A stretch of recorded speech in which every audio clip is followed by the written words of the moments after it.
Good morning. Welcome to our 7-day mindful eating challenge where we challenge ourselves to reconnect to our eating. Today's task is to make the unconscious conscious. So the way that we're going to do that is by journaling or reflecting. We're going to reflect on where we kind of trip up.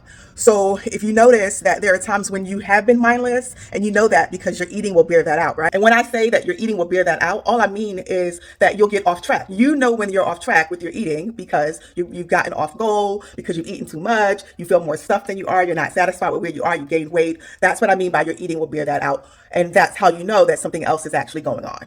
I want you to pay attention to those times. I want you to get really curious about it and just ask yourself what was going on during those moments. And then we'll do something with that on tomorrow. And here's why that is today's challenge, because our minds are really so interesting. There is this thing that we do very unconsciously, and that is using our implicit memory to do tasks. Sometimes, like if you can think about it, sometimes when you're driving home even, you're not even really fully conscious of the fact that you've driven home. You just know that you got home. And so by me asking you to just journal where you've struggled at, it's bringing awareness to what you do unconsciously or with your implicit memory so that we can kind of make it conscious. Because our unconscious habits are what most times get in the way of our weight loss goals. And we'll kind of work on that throughout our challenge. So that is today's challenge. Hope you have fun with it, actually engage in it. Let me know how it goes for you. See you tomorrow. Good morning. Welcome to day 2 of our 7-day mindful eating challenge, where we are challenging ourselves to reconnect to our eating. So yesterday's task was to begin to make the unconscious conscious by just reflecting on those moments in our lives where we found ourselves mindlessly eating.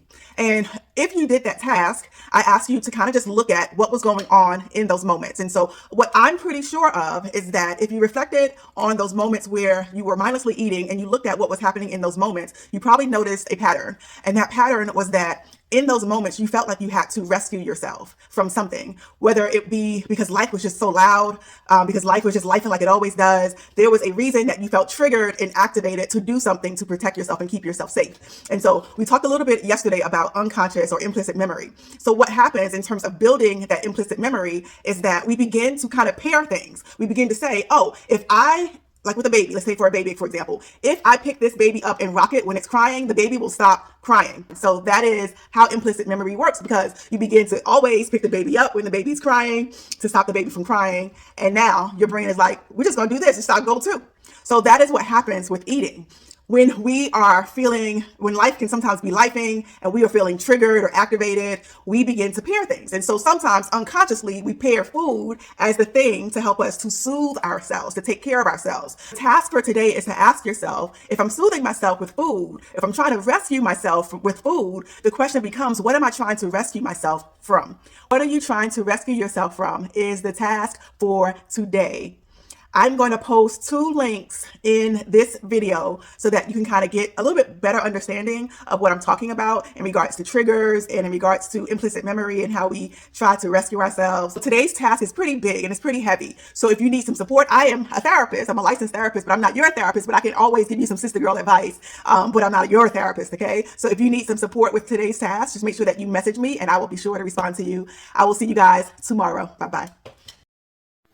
Good morning. Welcome to day 3 of our 7-day mindful eating challenge, where we are challenging ourselves to reconnect to our eating. Today is one of my favorite days because it is the day that we kind of walk in and stand in our power. Sometimes many of us feel as if we are powerless over life when it starts lifing, right? And today I want you to recognize that you always have power because you always have a choice.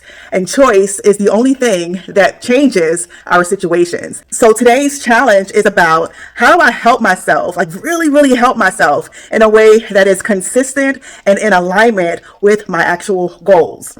So I like to kind of target this in like 2 different ways. The first way that I like to target this in terms of keeping myself safe is, how do I self-soothe? How do I make myself feel better, like right in the moment. So a part of your task today is going to be about developing your tool belt of ways to help yourself soothe when life is lifing, when you don't feel safe. And so I'm going to post a video of like many things that you can do to help yourself in the moment when you are feeling overwhelmed and automatically your brain wants to kind of jump to the food. But you know, because we kind of made the unconscious conscious, well, you know that we now have a choice and you don't have to use the food, but you don't know what else to do. I want you to develop your tool belt so you have something else to rely on, okay? So I want you to check out that video, identify what your tool belt will look like. The second part of this is that after you have actually calmed yourself down in the moment and you haven't used food to soothe, you have another part that you have to do. The other part that you have to do is actually addressing the issue. So what I want you to do with that part of the task is to actually sit down and actually write down what is the actual problem, what is at the root of this issue, and what do you think needs to happen in order to change it long term. So you have two tasks wrapped up in one today. Again, I'm not your therapist, but I can always give you some sister girl advice. So if you need some support with problem solving or identifying your specific tools, self-regulation tools, feel free to message me. I'll see you guys tomorrow. Bye-bye. Good morning. Welcome to day 4 of our 7-day mindful eating challenge, where we are challenging ourselves to reconnect with and to our eating. If you have made it this far, good on you. We have been talking about some of the unconscious factors or drivers that cause us to eat mindlessly and how to bring that to consciousness. And for the last couple of days of the challenge, we're going to be talking about more of the explicit things or the more conscious things that we can do in our mindful eating challenge. But today, I want to challenge you to kind of look at your approach to eating and what have you found to work for you. You know, Dr. Phil used to always say, okay, this is what you have chosen to do. How is it working for you? And so I want to challenge you to look at what are your philosophies, your values, your kind of biases when it comes to eating. So I'll give you the example of me. I used to be someone that was very much diet culture. I always ate on a plan. I felt like if I didn't finish my macros, I failed. If I had a cheat day, if I ate something bad, I failed. If I overdid my carbs, I failed. And what I learned was that philosophy or that approach to weight loss did not work for me, because what it did was that it made me feel really restricted. And when I felt really restricted, I ended up binging. That's my little girl. And when I felt I was trying to hide from her, but she found me. So when I feel really restricted, I binge. And so I had to work on, number one, getting out of the black or white thinking of either I'm all in or all out. And number two, trusting myself and trusting my ability of my body to regulate my eating. And that's hard. In my journey, I have to spend some time just kind of looking at my value system and how my values affected my journey. Once I did that, it freed me up to kind of approach weight loss in a way that actually works for me and is sustainable to me, because I did not give up if I felt like I failed. So challenge day 4, the task is to reflect on and consider what your value systems are and your approaches to weight loss. We all have one, and our approach to weight loss, our values, our principles guide how we see our journey and what we do in our journey, and even if we trip up, and how we eat. So that is your challenge. That is your challenge task for today. I will see you guys tomorrow. Good morning. Welcome to day 5 of our 7-day mindful eating challenge, where we are challenging ourselves to reconnect with our eating, with and to our eating. So I'm in this Facebook group that it's kind of a little bit bougie and a little bit ratchet, but it's a group called Black Girls Who Love Luxury, or Black Girls in Luxury, something to that extent. But in the group, we talk a lot about things that we consider luxurious that happen in our lives. And so if you have been around me for any length of time, you have probably heard me say that eating is luxurious. And here's why I say that. I say that for a couple of different reasons, from an evolutionary standpoint and a mental health standpoint. Number one, if you ever heard of Maslow's hierarchy of needs, eating, our basic need is to eat, to be sheltered, to be warm, all those basic, to be clothed. That's a basic need. So if you're getting that basic need met off bat, that's luxury, okay? So here's another part of it from a luxury standpoint, okay? So think about this. An animal in the wild, a lion chasing a hyena, for example. The hyena is being chased by this lion. It is fighting for its life. All it knows is that I need to make it out here alive. And every part of that hyena's body starts to work together to activate to keep that hyena alive. That looks like that hyena being unable to do anything else. Eat, have sex, use the bathroom, all those things.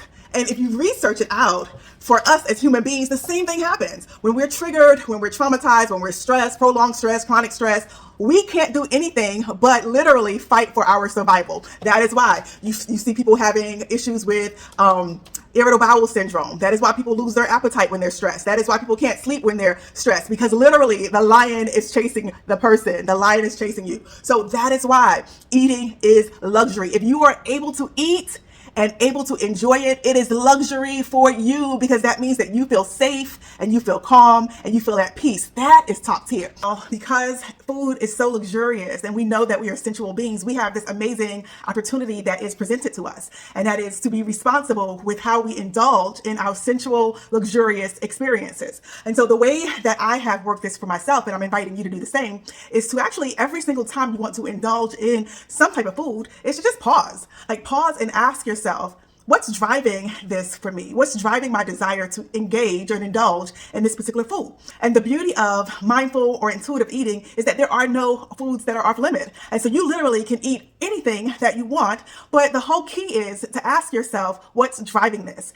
Am I being driven to eat this out of a need that is not being met emotionally or mentally? And if that is the case, then my responsibility to myself is to go meet the need in a way that actually works with me, just like we did in the last couple of days. However, if I'm being driven just because I desire to partake in this particular item and it's not going to hurt me, it's not going to be of detriment to me, then I get to do that, because that is the beauty of knowing and trusting that your body can regulate your eating. So with any luxurious experience that we have in life, I don't know if you've ever been to a salon where you get pampered, but it is a luxurious experience. All of your five senses are involved. They have the smells going on. They have the sounds going on. They have beautiful decor that you can see. You can feel all these things that you can feel. That is a luxurious experience. And so that is what we create with our eating. So many of us struggle with actually using our five senses to actually enjoy and engage it when we're eating. We just kind of gobble it down, like, real quick. Let me go take these 15 minutes and gobble this food down, right? And so I want you today, for your task today is to slow down and allow your five senses to actually be in the experience of eating for you. I want you to look at eating as luxury. What do you smell? What does this smell like? What do you see? What does it taste like? Like, actually allow yourself to taste your food. Allow yourself to taste the seasonings. Allow it to kind of go around on your palate. Like, actually allow your five senses to be engaged in the experience. I'm going to add this part of it too. And so sometimes that means that we have to get rid of the distraction. So sometimes when we're like using those 15 minutes to kind of eat this food and gobble down this food, we're so distracted. Even we're like eating in front of the TV, we're eating while talking to other people, we're eating between a call, we're eating in a work meeting. Those are distractions that kind of make us not have the full luxurious experience. So I want you to limit that on today's challenge, okay? So no distractions. Get your five senses involved and experience the luxury of eating, because you are no longer in survival. So now you can be fully present in the moment. All right. I'll see you guys tomorrow. Good morning. Welcome to day 6 of our 7-day mindful eating challenge. We are almost done, you guys. Can you believe it? We made it. These 6 days, we are reconnecting to and with our eating. I am so proud of you. Today's task is actually a 2-part task. It's actually about connecting to your body. So our body sends us signals to let us know when we are hungry and when we are full. Most of us struggle with this because we have been conditioned in our society, number one, to eat when it's 12 o'clock, to eat when it's evening time, to eat when it's morning time, to finish our plate, and to eat when mama and them say to eat. So most of us have been programmed to ignore our body's natural clues. So today's task is to reconnect to it. It is to reconnect to when your body is saying that it is physiologically hungry. And you know that because your body will send you clues, like maybe your stomach might start to rumble, maybe you might get parched, you might get thirsty. There are lots of clues that your body will tell you. It is your job to connect with your body to find out what it is. And also to connect with when your body is saying that it's full. Now, most of us will eat until we are stuffed, okay? The goal in intuitive and mindful eating is not necessarily to eat until you are stuffed. It is to eat until you are satisfied. So when you're looking at your hunger and when you're looking at your fullness, there's actually a spectrum from like a 1 to 10, 10 being the most full, the most hungry. On that spectrum, sometimes we kind of struggle because we think that either we are not going to eat until we are totally starving. I'm about to like kill you starving or I'm not going to stop eating until I am rolling around on the floor because I cannot eat anything else. That is not the goal. The goal is to find out where you are in the spectrum and give your body what you need so that you are not overeating when you eat, and so that you know when to put the fork down so that you're not overeating when you do eat. So that is your two-part task for today. Let me know how it goes. I will talk to you guys tomorrow. Good morning. Welcome to day 7. Yes, day 7 of our mindful eating challenge, where we have challenged ourselves for the last 7 days to reconnect to and with our eating. We made it, you guys. We made it to the last day. My hope is that you got something out of this challenge. If you tried any of the techniques, the tools, the strategies, please make sure to let me know. Let me know how it went for you. So I want to pull it all together today. For the last 7 days, we have become more aware of our internal processes that kind of contribute to our relationship with food, how we eat, when we eat, why we eat, all of that jazz, right? The one thing that can pull all of this together for us is the thought of judgment. When we become more mindful of our internal processes and our relationship with food, the thing that might come up for you, if it has for me, is this whole thing of judging the experience. And so I want to caution you that as you go about practicing mindful eating, if you choose to kind of continue with it, be mindful of what you are telling yourself about what you are experiencing or observing within yourself. Instead of negatively judging yourself and saying that I messed up, I did bad, I am bad, all of that stuff, I want you to lean into the experiences that you are having and become curious about it. Ask yourself, okay, I tripped up on yesterday.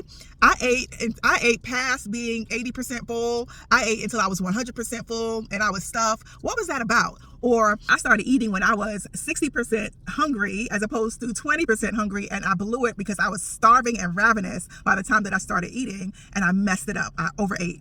So instead of judging those experiences, I want you to lean into it and ask yourself, what can I learn from the experience that I can now implement because I know so much more about myself because I'm just curious about it. And it's not about attacking yourself. We don't want to kick up your stress response. We just want you to be curious about the experience so that you can make changes and adjustments so that you can grow and develop an even more efficient and effective relationship with food.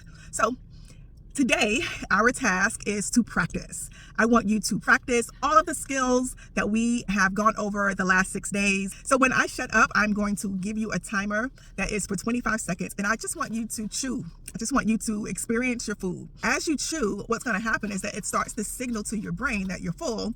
And that's how you know when to stop. It does take some time for our brain to recognize that we're full. So that's why it's important that we chew our food slowly so that our brain can recognize that it's full. So that is all I have for you guys today and for this challenge. If you have any questions, make sure that you hit me up. Thank you for joining me on this challenge. Bye-bye. Mindful eating is about slowing down to be fully in the here and now. So as you slowly chew your food for the full 25 seconds, I invite you to bring your attention to your current experience. Observe how your body and mind are responding. What textures and seasonings are you experiencing? Allow yourself to fully taste and enjoy your sensations.